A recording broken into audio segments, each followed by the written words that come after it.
আসসালামু আলাইকুম everyone, welcome to a new vlog. আজকের ভ্লগটা শুরু করছি আব্বুজির জন্মদিনের ছোট্ট একটা ভ্লগ দিয়ে। সো সেদিন ছিল আব্বুর বার্থডে। আমরা রাতের বেলা হঠাৎ করে প্ল্যান করলাম দাদাকে একটা সারপ্রাইজ দিতে যাবে আনিবা। সো আমরা তাড়াতাড়ি করে বের হয়ে গেলাম। আমরা ওয়েল ফুডে গিয়েছিলাম, গিয়ে একটা কেক সিলেক্ট করে ওখানে হ্যাপি বার্থডে দাদা লিখছিলাম। আমরা চেয়েছিলাম সারপ্রাইজটা আনিবাই দেখ, আর ও এখন এইসব ছোট ছোট জিনিস বুঝে। সো ও নিজেও খুব এক্সাইটেড ছিল। আমরা 10 মিনিটের মধ্যে একটা কেক কিনে ফেলেছি, গাড়ি রাস্তায় পার্ক করে রেখে গিয়েছিলাম। এমন দৌড়াদৌড়িতে মনে হয় লাইফে কোনোদিন আমরা কেক কিনি নাই। বাসায় আসার পথে আমি হাজব্যান্ডকে বললাম আমরা স্বপ্ন থেকে কিছু বেলুন কিনে নিয়ে যাই, আব্বুকে সারপ্রাইজ যখন দিব সুন্দর করেই দিই। তো এগুলো আমরা বেলুন কিনেছিলাম, আনিবাও খুব খুশি। দেন আনিবা আবার সাথে আরেকটা খেলনা কিনেছে। ওর তো স্বপ্নতে আসলে কিছু না কিছু কিনা লাগবেই। আনিবা এখন বাসায় যাওয়ার জন্য দৌড়াদৌড়ি শুরু করেছে, কারণ ওকে বলেছি কেক কিনবো, দাদাকে সারপ্রাইজ দিব। ও সারপ্রাইজের কিছু তো বুঝে না, বাট তাও কি জানি বুঝলো। এরপর বাসায় চলে আসছি। আনিবাকে আমি অনেকক্ষণ ধরে বলানোর চেষ্টা করছিলাম দাদার বার্থডে, বাট সে তার নতুন খেলনা নিয়ে এত বেশি বিজি, তার কোনো কিছু বলার আর সময়ই নাই, এত ব্যস্ত।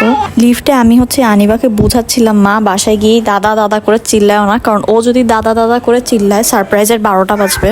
এরপর সে কি বুঝলো কে জানে, বাসায় এসে আমাদের সাথে চুপচাপ কেক নিয়ে রুমে ঢুকে গেছে। আর রাতে ডিনারের পর আব্বুকে আমরা ফাইনালি একটা সুন্দর সারপ্রাইজ দিতে পেরেছিলাম। এটা আনিভার লাইফের প্রথম ফিশিং গেম। এরকম যে কত ফিশিং গেম আমাদের ছিল, এটা আব্বুজি আম্মুজি বাইরে গিয়েছিল, তো ওরা আসার সময় আনিবার জন্য একটা ফিশিং গেম নিয়ে আসে। ও খুবই এক্সাইটেড ছিল প্রথম 2 দিন। এরপর এটার আর কোনো পাত্তাই নেই তার কাছে। এগুলো আমরা কোরবানি ঈদের জন্য পরোটা বানিয়ে রাখছিলাম। আগে থেকে বানিয়ে রাখলে সব কিছু ইজি হয়ে যায়। দেন আমরা একদিন গেলাম অ্যাগ্রোতে গরু দেখার জন্য। আমাদের এখানে শপিং ব্যাগের এখানেও কিছু গরু এনেছিল, আমার ওগুলো আসলে ওভাবে ভালো করে ভিডিও করা হয় নাই। দেন আমরা গেলাম এশিয়ান অ্যাগ্রোতে। ওরা প্রতি বছর খুব সুন্দর করে একটা প্রোগ্রাম করে এখানে।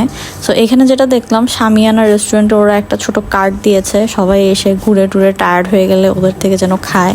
ওদের এখানে আসলে মাঝারি ছোট সাইজের কোনো গরুই নেই, সব বিশাল বিশাল সাইজের গরু, আর বেশিরভাগই সোল্ড আউট গরুগুলা।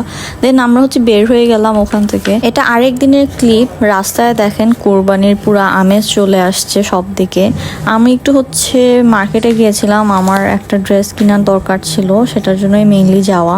দেন ওখানে গিয়ে দৌড়াদৌড়ি করে কয়েকটা দোকান ঘুরলাম। আনিবার মাথায় ঢুকেছে তার খেলনা কিনতে হবে। তো আমি কোনো রকম দৌড়াদৌড়ি করে 2-3টা দোকান দেখে একটা ড্রেস চুজ করে ফেললাম। এরপর আমরা উঠে গেলাম মিস্টার DIYতে।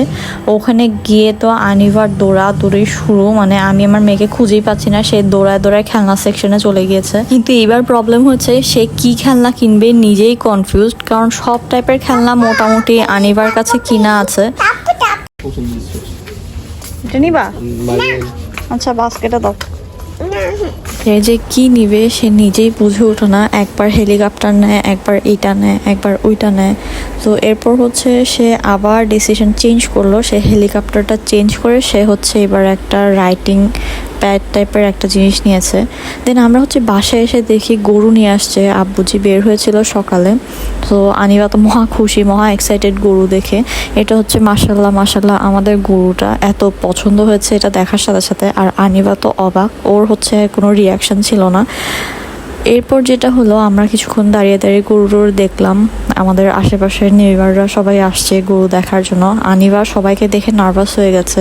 সো ব্লগটা আমি এখানেই শেষ করে দিচ্ছি। এতক্ষণ পাশে থাকার জন্য থ্যাংক ইউ সো মাচ। আমাকে কমেন্টে অবশ্যই জানাবেন আমার ভিডিও আপনাদের কেমন লেগেছে। এদের আরও নতুন ব্লগ আপনাদের জন্য আমি নিয়ে অবশ্যই হাজির হব ইনশাআল্লাহ।